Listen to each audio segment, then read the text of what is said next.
Good afternoon. My name is Bill Laycock with Aruba, and today we're going to discuss experiencing the intelligent edge. Today's workforce is increasingly agile. Users expect connectivity moving from room to room, site to site, home office, all hours. In addition, autonomous devices continue expansion into the infrastructure, providing useful data and seamless control for a variety of systems. Both users and devices expect access to tools, applications, and resources to perform their tasks without adding complexity or changes to the experience. The most straightforward method to attain this goal establishes open connectivity without constraint. However, executives mandate a trust level between the network users and devices.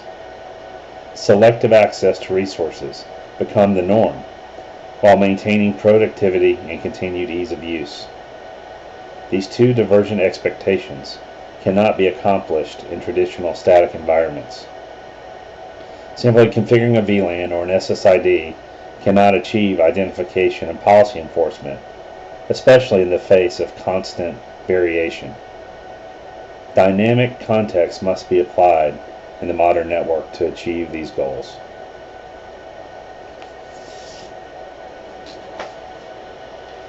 Context-based networking stitches multiple pieces into a single collective. Users and devices enter the network on the bottom right, over the air, over the wire, and through the WAN. But what is on the network? At this point, identification has proven to be an overlooked but crucial first step. After initially connecting to the network, a wide variety of contextual information can be applied for identification, whether it be time of day, location, profiling engines, third-party resources such as Active Directory, just to name a few. Richer, more detailed information only enhances the ClearPath policy engine's decision tree to determine policy enforcement. For example, guests can be given access depending upon time of day. Employees can be given differentiated treatment depending on what equipment is logged into. Cameras can be segmented from the rest of the network traffic completely. Once identification has been completed, dynamic policy is pushed to the access layer. These instructions are not configuration per se, but they change over time and do not live with the equipment through a reboot cycle. These instructions are performed by the switches, APs, and controllers while devices are connected to the network. This state, much like a firewall, disappears when devices disconnect from the network, to be established once again upon reattachment. And now that ClearPath has such a rich set of data, it can share this northbound to a variety of third-party integrations, such as Palo Alto, Aruba's own Introspect, ServiceNow, Splunk, just to name a few. Distributing this information enhances the infrastructure from the edge to the perimeter. And likewise, data and instructions can be sent from these third parties to affect devices already connected to the network. For example, Aruba Introspect could quarantine a device based upon behavioral characteristics. Splunk can disconnect a device based on aggregate log information. Simply stated, a contextual policy engine such as ClearPath anchors policy and information between services, the perimeter, and the edge. And then finally, what policy can be applied at the access network? After identification, Aruba assigns a role to the device. These roles can restrict access to network elements, assign network placement, provide quality of service prioritization, etc. In addition, roles can also mandate Aruba's dynamic segmentation. Dynamic segmentation fundamentally changes the data path for the device and its traffic. Utilizing Aruba's high availability clustering technology, traffic will be immediately tunneled from the switch port to a cluster of controllers. Segmented devices cannot send east and west traffic and must follow the path all the way to the controller. And at this point, enhanced layer 4 through 7 capabilities such as URL filtering and AppRF and bandwidth limitations and further restrictive access can be applied. Traffic cannot be sniffed on the wire in the infrastructure, since it is tunneled completely to the controller. Devices cannot be accessed except via the security engines within the cluster. And further, because of this forcing of the data path, it also yields a very straightforward method for security zone handoff to next generation firewalls, SSL, decryption encryption engines, IPS, and UEBAs. And why would we want to do this dynamic segmentation? Well, IoT naturally provides a simple use case. It not only helps reduce the attack surfaces for those sensors and IoT cameras, etc., but it provides segmentation from all user traffic, putting it in its own zone from a network perspective. Dynamic segmentation from Aruba provides the ultimate control over devices in the network and can provide policy at a very granular level.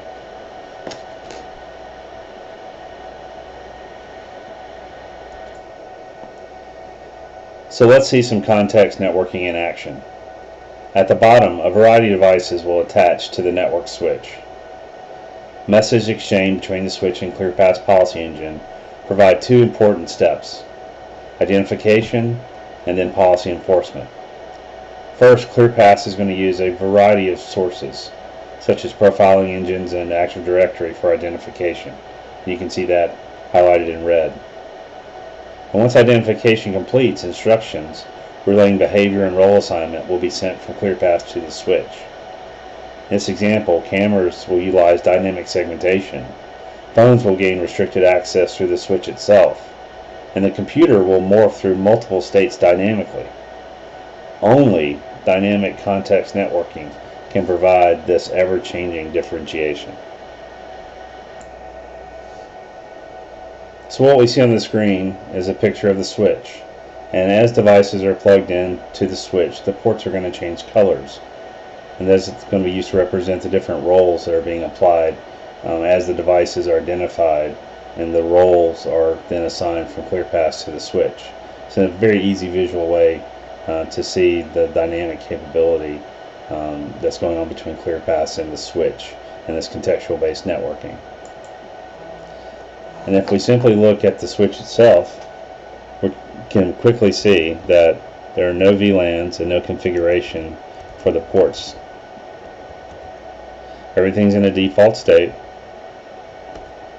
and we see no clients have been assigned to the network.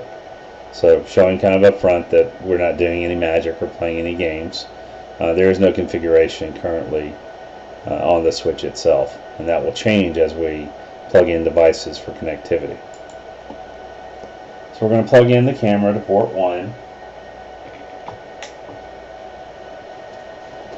and the phone we're going to plug in to port 2, just as was indicated on the previous slide. And we can immediately see something interesting. The phone that's plugged in on the bottom will immediately go into a known state and a voice role that's going to be assigned.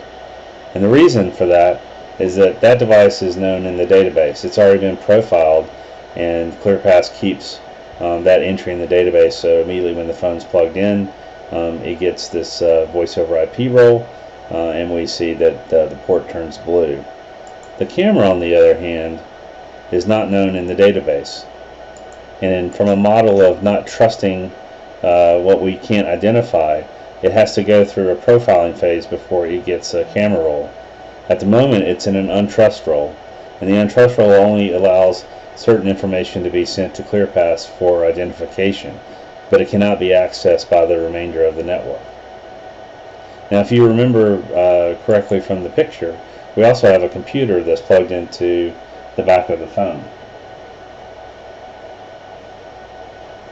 That computer is going to go through a variety of states.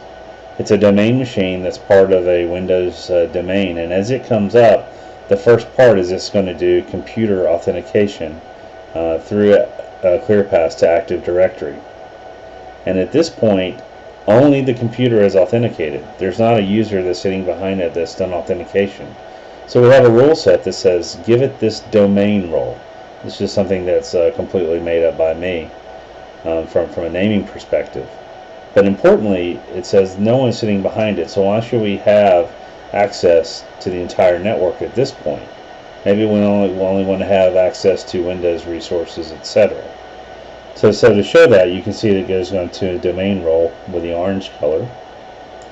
And from my computer, I'm trying to ping that IP address of the device, and I can't get to it. But just to show the power of the roles, the domain controller, which is sitting here, can get to the device itself. So now what happens if we log in?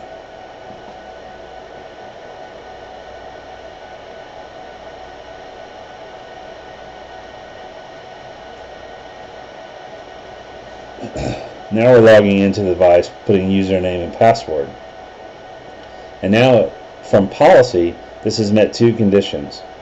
One is it's a domain machine, and secondly, we have an authenticated user that's logged into it. Meeting those two conditions, it is now given an employee role. And what's interesting, it's not changing VLANs, it's only the role itself, giving now more access to the network. So as you can see from the pings, now the ping from my desktop is now working, and naturally the ping continues from the domain controller itself. This variation cannot be accomplished in traditional networking. If someone comes into a computer that's sitting there and they boot it up, they're simply not going to make a phone call to the help desk to then change the role again once they log in. Only a network that is context aware can make these dynamic changes, and a device such as a computer can go through a variety of roles and restrictions and policy depending on how it comes onto the network. Now, as you've seen on the top, the camera now has gone into a white port. So after identifications happened through the profiling engine, a message was sent down to the switch from ClearPass to say, please mount your port and make the phone go through the process again. And this camera now is given a camera role. And not only is it a camera role, but it's a special role doing dynamic segmentation, and this traffic is now tunneled through the network. So we have three different devices that are connected to the switch, all having different behavior. Camera being tunneled, the voice role giving its definition, and then a computer going through at least two definitions, employee and domain role. Again, this is happening on the fly, it's being dynamic. And now if we look at the switch itself, we can see a variety of VLANs have now been assigned to ports, and we can see the clients have come in and been given their roles. And again, this is state information. This is not configuration. So as devices are then disconnected, that information disappears. And if we say, for example, now show the VLAN on the port 1 is back to the default VLAN. So this is not configuration change that is persistent in case someone else comes in behind a valid user, but is constantly morphing and changing, and only an engine that can take consideration of those changes can affect the edge of the network. Only Aruba brings together identification, policy enforcement, and automation to provide simply amazingly simple, secure environments in a growing variation on the infrastructure.